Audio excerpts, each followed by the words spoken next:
Assalamualaikum warahmatullahi wabarakatuh. Salam sejahtera untuk kita semua.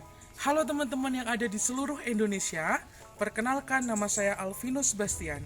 Saya merupakan asisten peneliti di Laboratorium Rekayasa Genetika Pusat Studi Bioteknologi Universitas Gadjah Mada. Pada kesempatan yang berbahagia ini, saya akan sedikit menyampaikan tentang virus corona. Pasti teman-teman sudah tahu kan apa itu virus corona yang akhir-akhir ini sering disebut sebagai COVID-19. Oleh karena itu, pada kesempatan kali ini saya akan sedikit bercerita tentang apa itu COVID-19, bagaimana gejalanya, dan bagaimana solusi kita agar kita terhindar dari virus tersebut. Pasti teman-teman di rumah sudah sangat penasaran, bukan? Oleh karena itu, ikuti video saya berikut ini. Halo teman-teman pasti sangat penasaran kan bagaimana sih sejarah dari COVID-19 yang diakibatkan oleh virus corona tersebut? Saya akan menceritakannya dari awal.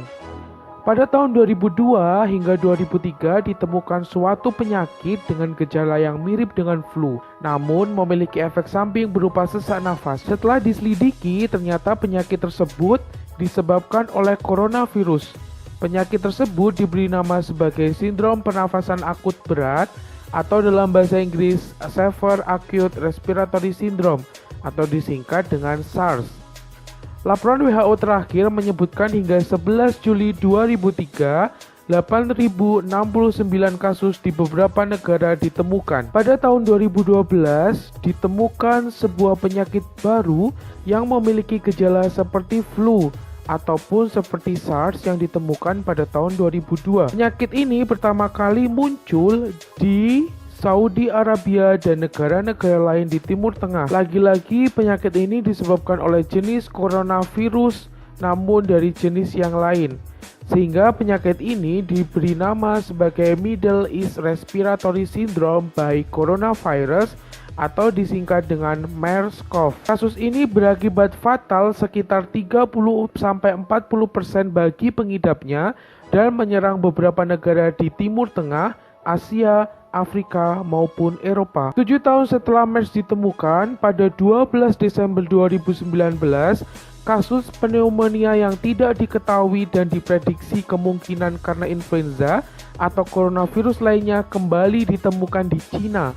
Hingga pada akhirnya, pada tanggal 7 Januari 2020, otoritas Cina mengumumkan bahwa telah berhasil diisolasi penyebabnya, yaitu novel coronavirus atau nCoV. Pada tanggal 12 Januari 2020, WHO memberi nama sebagai COVID-19 atau biasa disebut sebagai SARS-CoV-2. Hingga pada 12 Februari 2020, 2 bulan setelah kasus ini dikonfirmasi, telah dilaporkan setidaknya 43.103 kasus dan menyebabkan 1.018 kematian.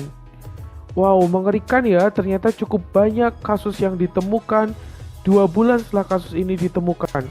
Dan sehingga hari ini, pada tanggal 11 Maret 2020, kasus ini sudah menyerang hampir seluruh negara di dunia dan telah berhasil menewaskan lebih dari 100.000 penduduk dunia. Di Indonesia sendiri hingga hari ini sudah terdapat 3.842 kasus positif, diantaranya 327 orang meninggal dan 286 sembuh dan sisanya dalam fase perawatan di berbagai rumah sakit yang ada di seluruh Indonesia.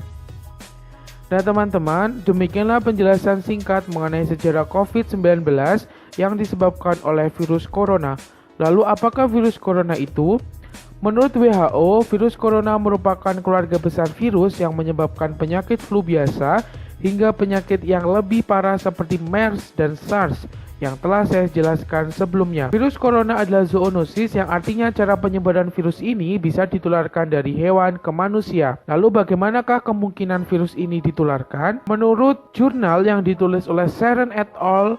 Mengenai COVID-19 infection, origin, transmission, and characteristics of human coronaviruses, menjelaskan kemungkinan bahwa virus ini ditularkan oleh kelelawar karena secara poligenetik dan genomik memiliki kesamaan seperti coronavirus yang ditularkan oleh kelelawar. Bisa melalui intermediate host yang sampai saat ini masih dicari kemungkinannya, atau melalui makanan yang dikonsumsi oleh penderita yang mengandung bahan dasar kelelawar. Nah, setelah itu, manusia yang menderita SARS ini yang di dalamnya terjangkit oleh coronavirus dapat menularkan melalui human to human transmission. Jadi ini yang sangat berbahaya karena kenapa? Karena ternyata virus ini sudah dapat ditularkan dari manusia ke manusia melalui droplet atau cairan yang keluar dari hidung maupun mulut dari penderita. Oleh karena itu, saya sarankan teman-teman untuk akhir-akhir ini menghindari kontak dengan orang-orang di sekitar teman-teman. Karena kita tidak bisa tahu pasti apakah orang-orang di sekitar kita benar-benar sehat atau mungkin sudah teridap oleh coronavirus tersebut. Karena tidak semua orang yang memiliki coronavirus di dalam tubuhnya memiliki gejala yang kelihatan. Ada beberapa kasus yang mengindikasikan mereka terjangkit, namun karena imunitas mereka yang kuat tidak menunjukkan gejala sama sekali. Oleh karena itu, saya sarankan untuk akhir-akhir ini teman-teman mengikuti saran dari pemerintah, yaitu dengan cara berdiam diri di rumah atau stay at home dan menghindari kontak dengan orang lain. Karena yang lebih berbahaya, virus ini bukan hanya dapat ditularkan melalui droplet secara langsung, yaitu human to human, namun droplet tersebut dapat menempel pada benda-benda di sekitar kita dan dapat bertahan beberapa hari di benda-benda tersebut. Apakah kemungkinan benda-benda tersebut dapat menularkan virus? Jelas, karena benda-benda tersebut masih terdapat droplet yang mengandung virus corona. Lalu kemungkinan berapa lama virus itu dapat bertahan di benda-benda tertentu? Mari kita lanjutkan ke slide selanjutnya. Nah teman-teman, ini merupakan kemungkinan virus corona dapat bertahan di permukaan benda. Pada kayu, kira-kira dia dapat bertahan selama 4 hari, pada besi 5 hari, pada kaca 4 hari, pada kertas 4-5 hari, dan pada plastik 4 hari. Cukup lama bukan?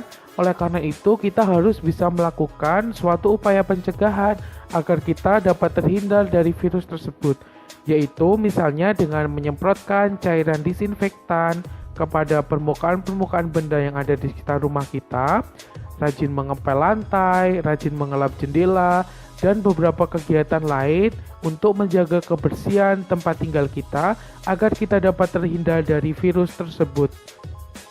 Nah teman-teman, begitulah penjelasan mengenai penyakit COVID-19 dan kemungkinan penularannya. Selanjutnya, saya memiliki beberapa tips untuk teman-teman agar kita terhindar dari penyakit tersebut dan tetap sehat. Yaitu yang pertama, yaitu hindari kerumunan manusia. Karena kita tidak tahu apakah orang-orang di sekitar kita itu terjangkit virus tersebut atau tidak, dan virus ini sangat mudah menular melalui droplet ataupun kontak fisik secara langsung. Oleh karena itu, saya menyarankan agar teman-teman untuk menghindari melakukan kontak fisik dengan banyak orang dan usahakan ketika keluar rumah menggunakan masker dan menjaga jarak dengan orang lain. Yang kedua, setelah kita keluar dari rumah, kita harus mencuci tangan menggunakan sabun. Lebih baik lagi jika kita selesai beraktivitas di luar rumah yang memungkinkan bertemu dengan banyak orang, kita bisa mandi terlebih dahulu maupun mencuci pakaian yang telah kita gunakan sebelumnya. Mencuci tangan menggunakan sabun dirasa cukup efektif karena virus itu dapat mati. Selain virus juga ada bakteri yang dapat mati akibat sabun yang memiliki azas like dissolve like terhadap bakteri maupun virus tersebut, utamanya melalui dinding selnya ataupun melalui membran sel dari virus maupun bakteri tersebut. Nah teman-teman, untuk jenis sabunnya, berbagai jenis sabun dapat kita gunakan untuk mencuci tangan. Jadi teman-teman tidak usah khawatir, tidak harus menggunakan sabun-sabun kesehatan. Selanjutnya, jangan lupa untuk makan makanan yang sehat, terutama minum susu ataupun makan makanan yang sehat seperti sayur, buah, dan makanan-makanan yang kira-kira dapat meningkatkan imunitas kita.